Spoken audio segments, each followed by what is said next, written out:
നമ്മുടെ ഫേഞ്ചൽ ചുഴലിക്കാറ്റ് ഇതാ തമിഴ്നാട്ടിലും പുതുച്ചേരിയിലും ആന്ധ്രയുടെ തീരങ്ങളിലും ഒക്കെ വലിയ നാശം വിതച്ചുകൊണ്ട് കനത്ത മഴയും കാറ്റുമൊക്കെ ഉണ്ടാക്കിക്കൊണ്ട് അതിതീവ്ര ന്യൂനമർദ്ദമായി മാറിയിരിക്കുകയാണ്.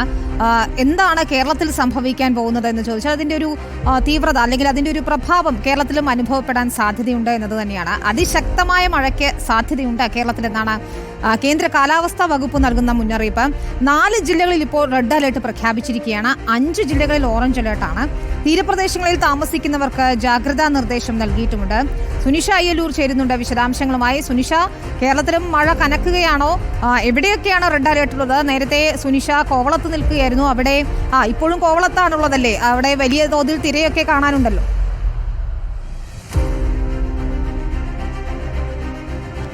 വിനീത, ഫേഞ്ചൽ ചുഴലിക്കാറ്റിന്റെ പശ്ചാത്തലത്തിൽ ഏതായാലും കേരളത്തിലും മഴ കനക്കുമെന്നൊരു മുന്നറിയിപ്പ് തന്നെയാണ് നൽകുന്നത്. വിനീത പറഞ്ഞതുപോലെ ഞാൻ കോവളത്ത് തന്നെയാണ് ഉള്ളത്. കോവളത്ത് ഇതാ ഇപ്പോഴും തിരയടി ഇപ്പോഴും ഉണ്ട് എന്നുള്ളതാണ്. നമ്മൾ നേരത്തെ ലൈഫ് ഗാർഡിനോട് സംസാരിച്ചപ്പോഴും പറഞ്ഞത് ഈ സമയങ്ങളിലൊന്നും തന്നെ ഇത്തരത്തിലുള്ള ഉയർന്ന തിരമാല ഉണ്ടാകാത്തതാണ്. പക്ഷേ ഈ ഫേഞ്ചൽ ചുഴലിക്കാറ്റിന്റെ ഒരു പശ്ചാത്തലത്തിൽ ഇവർക്ക് നിർദ്ദേശം നൽകിയിട്ടുണ്ട്. നിലവിൽ ഇത്തരത്തിൽ ഉയർന്ന തിരമാലയ്ക്കുള്ള സാധ്യതയുണ്ട് എന്നതാണ്. അതുകൊണ്ട് തന്നെ ഇവിടെ എത്തുന്ന വിനോദസഞ്ചാരികൾക്ക് നിർദ്ദേശങ്ങൾ നൽകിയിട്ടുണ്ട്. ജാഗ്രത പാലിക്കണമെന്നൊരു മുന്നറിയിപ്പ് നൽകിയിട്ടുണ്ട്. ചിലയിടങ്ങളിൽ ബോർഡ് വെച്ചും ഒപ്പം തന്നെ കയറ് കെട്ടിയും അടക്കം ഇത്ര ഭാഗങ്ങളിലേക്ക്, അതായത് അകത്തോട്ട് കയറിയുള്ള ഈ ബീച്ചിലിറങ്ങിയുള്ള കുളിയടക്കം ഉപേക്ഷിക്കണമെന്നൊരു മുന്നറിയിപ്പ് നൽകിയിട്ടുണ്ട്. പക്ഷേ നിലവിൽ തീരത്ത് നിൽക്കുന്നതിൽ പ്രശ്നങ്ങളില്ല എന്നതാണ് ലൈഫ് ഗാർഡ് അറിയിച്ചിരിക്കുന്നത്. ഞായറാഴ്ച കൂടി ആയതുകൊണ്ട് വലിയൊരു ആൾത്തിരക്ക് തന്നെ ഈ കോവളം ബീച്ചിലടക്കം കാണാനും കഴിയുന്നുണ്ട്. ഏതായാലും നിലവിൽ ഈ ഒരു പശ്ചാത്തലത്തിൽ എല്ലായിടത്തും നിർദ്ദേശം നൽകിയിട്ടുണ്ട് എന്നതാണ്. കേന്ദ്ര കാലാവസ്ഥാ വകുപ്പിന്റെ ഏറ്റവും പുതിയ മുന്നറിയിപ്പ് പ്രകാരം അടുത്ത 3 മണിക്കൂറിനുള്ളിൽ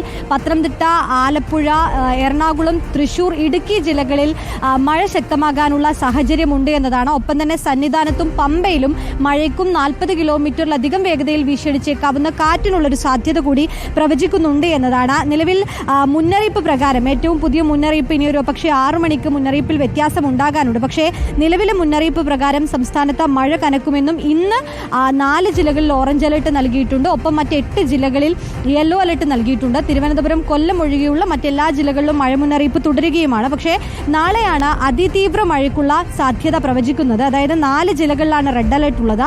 മലപ്പുറം, വയനാട്, കോഴിക്കോട്, കണ്ണൂർ ജില്ലകളിലാണ് അതിതീവ്ര മഴ മുന്നറിയിപ്പുള്ളത്. ഒപ്പം തന്നെ അതിശക്ത മഴ മുന്നറിയിപ്പ് എറണാകുളം, ഇടുക്കി, തൃശൂർ, പാലക്കാട്, കാസർഗോഡ് ജില്ലകളിലും നൽകിയിട്ടുണ്ട്.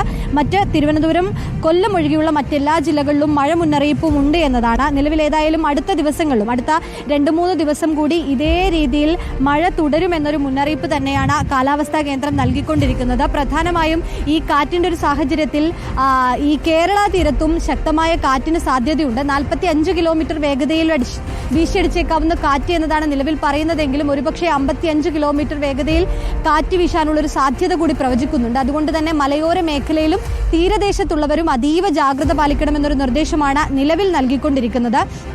യെല്ലോ അലർട്ട് ആണെങ്കിൽ പോലും ഓറഞ്ച് അലർട്ടിന് സമാനമായ ജാഗ്രത മലയോര മേഖലകളിലുള്ളവർ സ്വീകരിക്കണമെന്നുള്ളതാണ്. ഒപ്പം തന്നെ ജില്ലാ ഭരണകൂടത്തിന്